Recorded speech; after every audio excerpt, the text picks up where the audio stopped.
I know you were disappointed by what happened in Iowa. You spent a lot of time on the ground. I've seen you campaign both in Iowa and New Hampshire. I thought you were doing really well on the retail campaign front. What do you think happened in Iowa?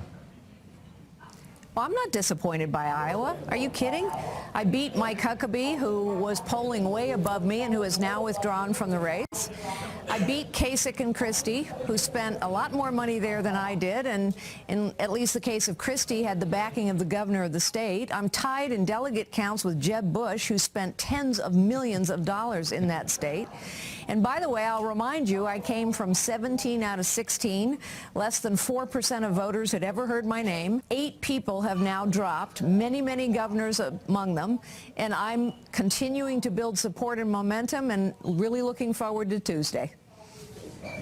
Let me ask you about what you want out of New Hampshire. Obviously, you want a spark. Define that spark? I need to exceed expectations here.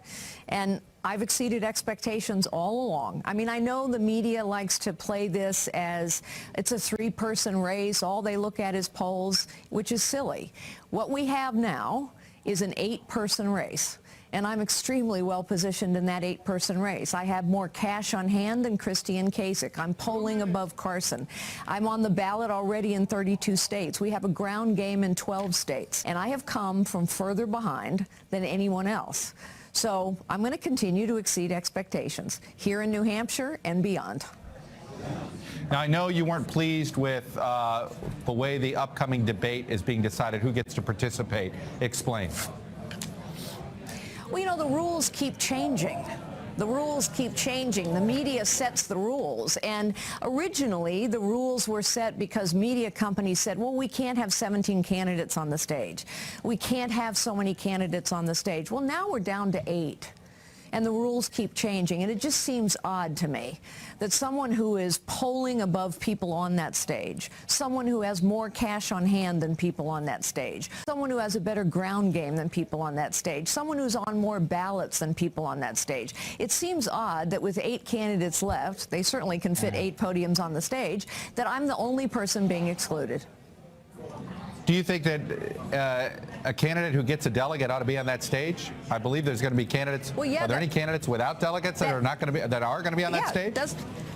Yeah, that seems kind of basic, doesn't it? I thought in the end this is about delegates. It's about votes. So yeah, that seems pretty basic. I think if you win a delegate, yeah, I think that part of me that should be part of the bar there. I have to say, I think you have a point.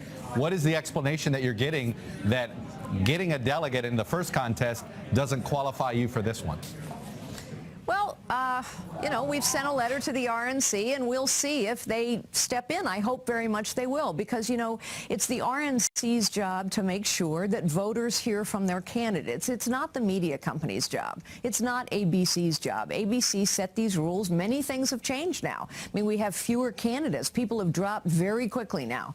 And so hopefully the RNC will convince ABC that these rules really don't make a whole lot of sense anymore.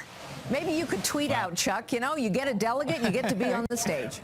Well, I have to say, I'll be honest, I think your delegate argument's a pretty good one. Carly Fiorina, I'm going to let you go there. You go. Fair enough. We'll check back in with you later this week. Thanks for coming on.